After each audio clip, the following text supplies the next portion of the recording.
Bismillahir Rahmanir Rahim. In the name of Allah, the most merciful, the ever merciful. Now we're going to go ahead and begin the Muslim history module of the Islamic literacy curriculum. And the Muslim history module starts off actually with I wanted to make sure that we understand that we are studying Muslim history and not Islamic history.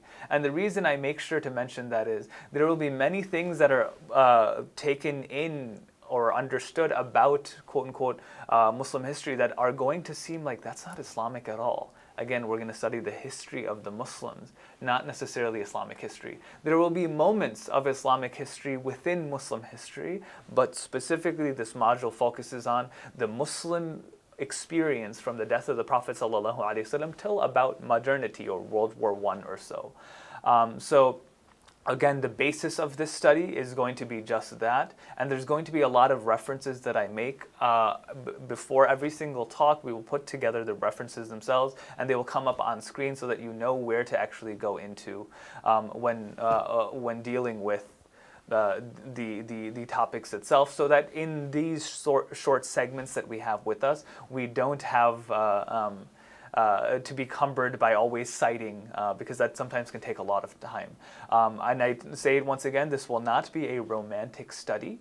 And what I mean by a romantic study is most of us, unfortunately, when we learn Islam, we learn it through the lens of, look how amazing the past used to be, and look how terrible we are right now. That's not the intention here. The actual point of this is to have a realistic understanding of what happened to the Muslim community as a whole, so that when we look at our current circumstances, we're not always disappointed. The Muslim community has suffered a lot in the past, and they will continue to suffer in the current, and it will happen in the future as well. But we're going to try to pick up on how was it that Islam still prevailed over all of this history, so that gives us motivation that we have our part to do in order to succeed ourselves as individual Muslims and as Muslim communities as well. So what we have to get started with is right as soon as the Prophet ﷺ, as he is leaving this world, the greatest tragedy that took place for humanity, the state of the world is something we really have to understand. And the state of the world in about the 7th century is that you have two major empires that exist. There is to the west, there is this giant empire known as the Byzantine Empire. And then to the east, there's this giant empire known as either the Sassanian or the Persian Empire. And both of these empires have a history of one of them for 800 years, the other for over 1,000 years that they've been ruling. And the Muslims are actually in this space in between. And as you can see on a map, that the Muslim community, if anything, they're right in the middle of these two areas. The Arabian Peninsula is this desert that no one really wants to go into. These massive empires have been fighting each other over and over again for 800 years. 600 to 800 years, and this middle area is something that neither one of them really wants. Why? Because it's a desert. And that's actually where we begin to understand what is Muslim history. It begins with understanding where was Muslim history starting, and it was starting in Arabia. And to understand that a little bit more, we first move to what was happening to the West. The West was this empire called the Byzantine Empire. It was a Christian nation. It is a religious empire actually held under a papacy.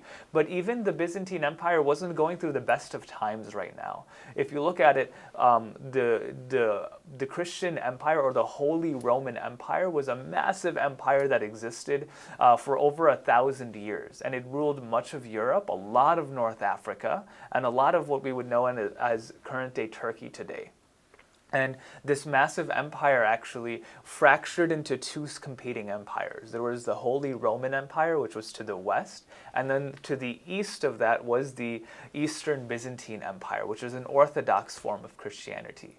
What ended up happening to this empire in about 460 Common Era is that the Western Roman Empire fell completely. It was destroyed. It was the fall of Rome. It was destroyed completely by invading armies from the north, Germanic tribes, barbaric tribes, Slavic tribes were invading it, and that era fell. And actually a lot of these populations that used to exist within the Western Roman Empire fled to the Eastern Byzantine Empire. And when that happens, the Eastern Byzantine Empire is going through a lot of social changes, because a lot of their population now is actually what we would call today as Catholic, even though the ruling class in that empire was a papacy, the Byzantine Empire. There was an actual Orthodox Pope. So it was going through a lot of major changes from around 460 till up to about when they first get in contact with the Muslims, which is 630.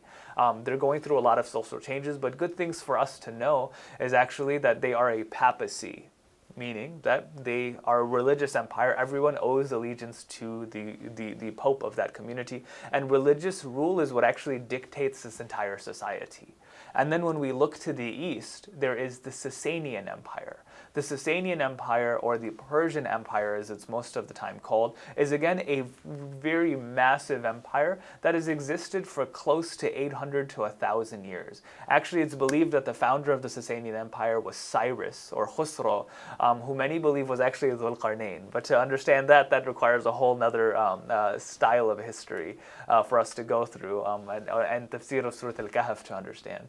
But this was a completely different empire than the Roman Empire or the Byzantine Empire. Why? Because it wasn't religious. It was actually ruled by the Shah, and they ruled in a form of government which was much more local. There was a king of kings who was actually in charge of everything, but there were close to 1,000 different subsections within this empire. And it was a purely political empire. It didn't actually have anything to do with a religious connotation. If anything, there were hundreds of religions that were practiced within the Sassanian Empire itself.